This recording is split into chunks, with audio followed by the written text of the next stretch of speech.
ఇక బీఆర్ఎస్లో గెలుపు సాధ్యం కాదని మళ్ళీ సిట్టింగ్ ఎంపీగా దయాకర్ గెలిస్తే నా పరువు పోతుందని సిట్టింగ్ ఎంపీగా దయాకర్ చేరితే ఆ టికెట్ను వెంటనే డిక్లేర్ చేయకుండా నేను వస్తాను నా బిడ్డకు టికెట్ ఖాయం చేయండి అని చెప్పి రహస్య మంతనాలు జరిపితే దానికి తలొగ్గిన రేవంత్ రెడ్డి గారు ఈయనను పార్టీలో చేర్చుకునే ప్రయత్నం చేశాడు. రేవంత్ రెడ్డి గారికి కడియం శ్యార్ గారికి తెలుగుదేశం నుంచి అనుబంధం ఉన్నది కనుక నాకు తెలుగుదేశం నుంచి ఒక మిత్రుడు నా దగ్గరకు వస్తే భవిష్యత్తులో నాకేదన్నా అడ్డంకులు ఇతరాత్ర ఎదురైనప్పుడు నాకు అండగా నిలబడతాడని చెప్పి ఆయన భావించుకొని కడియం శ్యారిని కాంగ్రెస్లో చేర్పించుకోవడమే కాకుండా కాంగ్రెస్ పార్లమెంట్ అభ్యర్థిగా తన కూతురికే టికెట్ ఇప్పించడంలో రేవంత్ రెడ్డి పాత్ర పోషించాడు. బీఆర్ఎస్లో ఉంటే మాదిగల ప్రయోజనాలు దెబ్బతీసిండు, బీఆర్ఎస్లో ఉన్న మాదిగల ప్రయోజనాలు దెబ్బతీసిండు. బీఆర్ఎస్లో ఉన్న కాలంలో బీఆర్ఎస్లో ఉండబడే మాదిగ నాయకుల ప్రయోజనాలను దెబ్బతీసిండు, వాళ్ళ ఎదుగుదలను అడ్డుకున్నాడు. కాంగ్రెస్లో చేరిన వెంటనే ఒక పార్టీలో అదే నియోజకవర్గ టికెట్ తెచ్చుకొని అదే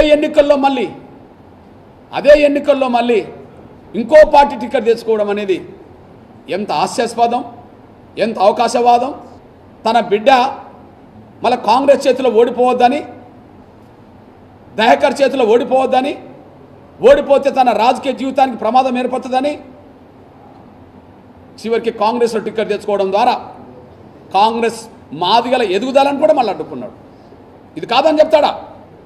అవకాశవాద రాజకీయాలు నడపడంలో నంబర్ 1, స్వార్థపూర్తి రాజకీయాలు నడపడంలో నంబర్ 1 కడియం శ్యారి. మాదిగల చేతిలో ఓడిపోవద్దని చెప్పే సాంబే రాజకీయ జీవితాన్ని కూడా అడ్డుకున్నాడు. అంటే ఈయన ఎక్కడున్నా అక్కడ ఉండబడే మాదిగల జీవితాలను ఇబ్బంది పెడుతున్నాడని, మాదిగల ఎదుగుదలను అడ్డుకుంటున్నాడని స్పష్టమవుతోంది. పీపుల్స్ వార్ ఉద్యమం, నక్సలైట్ ఉద్యమం ఉధృతం ఉన్న సమయంలో, పూర్తిగా వరంగల్ జిల్లాలో ఎన్కౌంటర్లు జరుగుతున్న సమయంలో నువ్వు ఎన్కౌంటర్ లాపకపోతే కడియం శ్యారిని హతమార్స్తామని పేపర్లు వస్తున్న సమయంలో ఇక్కడ మనకు ఉమ్మడి వరంగల్ జిల్లాలో దొరల పేరు విన్నాం. సురేందర్ రెడ్డి అని ఇంకో రెడ్డి అని దొరల పేరు విన్నాం. కానీ కడియం శ్యారికి పీపుల్స్ వార్లో వాళ్ళు పెట్టిన పేరు ఏంటంటే దళిత దొర.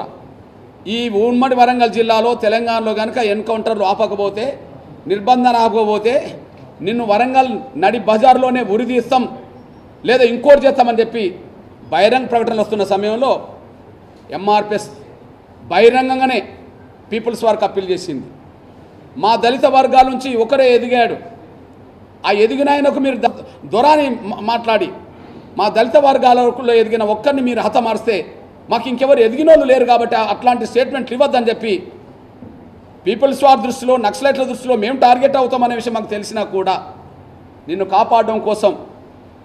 కాపాడడం కోసం అయినప్పటికీ మేము వాళ్ళకు అప్పీల్ చేశాం. మీ స్టేట్మెంట్లు కరెక్ట్ కాదని చెప్పి మేము విజ్ఞప్తి చేశాం. మేము ఎప్పుడూ స్వార్థపరంగా ఆలోచించలే. మాదిగలుగా కూడా మాదిగలకు న్యాయం జరగాలని కోరుకున్నాం, కానీ మాదిగలతో పాటు ఉపకులం కూడా బాగుపడాలని కోరుకున్నాం. మేము కేసీఆర్ అంటే గౌరవం ఉందన్నావు కదా, మరి కేసీఆర్ కష్టాలు ఉన్నట్టుగా అందరూ అర్థం చేసుకుంటుండ్రు కదా, బీఆర్ఎస్ కొంత బలహీనపడ్డదని అర్థం చేసుకుంటున్నారు కదా. మరి కేసీఆర్ మీద నీకు గౌరవం ఉంటే నువ్వు ఉండాల్సింది ఎక్కడ? కేసీఆర్ సమస్యలు ఎదుర్కొంటుండు, కేసీఆర్ కుటుంబం సమస్యలు ఎదుర్కొంటుంది, లేదా బీఆర్ఎస్ కూడా సమస్యలు ఎదుర్కొంటుంది. నిజాయితీపరుడు ఎక్కడుంటాడు? దమ్మున్నవాడు, గర్సున్నవాడు ఎక్కడుంటాడు? ఎక్కడ ఎవరి ద్వారా పదవులు పొందాడో అక్కడుంటాడు.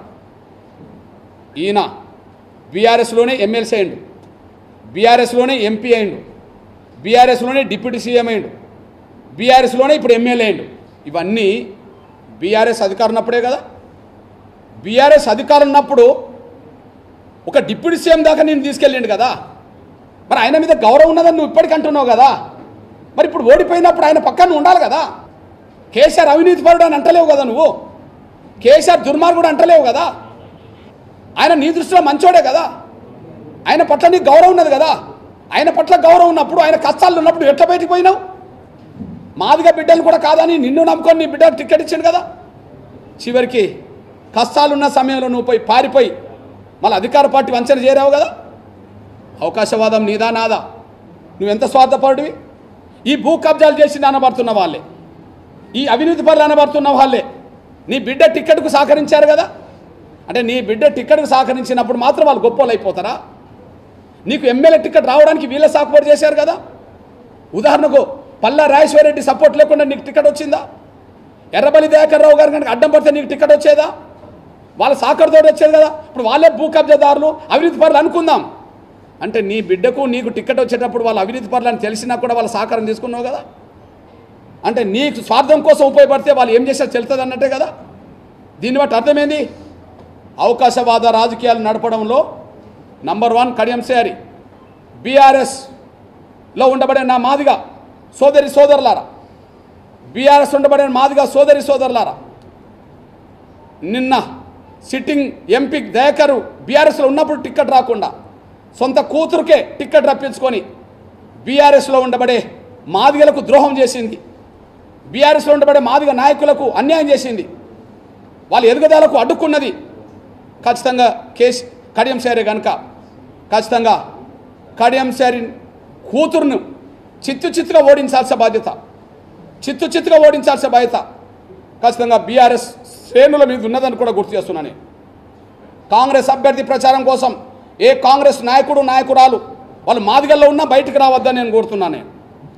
అట్లనే బీఆర్ఎస్లో అన్యాయం చేసింది కూడా, బీఆర్ఎస్లో మాదిగలకు అన్యాయం చేసింది కూడా కడియం శ్రీహరి కనుక ఖచ్చితంగా కడియం శ్రీహరి నైతిక విలువ లేనోడు కనుక, అనైతిక చర్యలకు పాల్పడేటోడు కనుక, ఈర్ష్యా ద్వేషం ఉన్నోడు కనుక ఎట్టి పరిస్థితిలో కడియం శ్రీహరి గారి గెలుపుకు ఎవరు సహకరించద్దని, అదే కడియం శ్రీహరి బిడ్డ గెలుపుకి ఎవరు సహకరించద్దని ఖచ్చితంగా ఓటమి జరిగేలాగానే ప్రతి ఒక్కరు ప్రయత్నం చేయాలని కోరుతున్నాను నేను.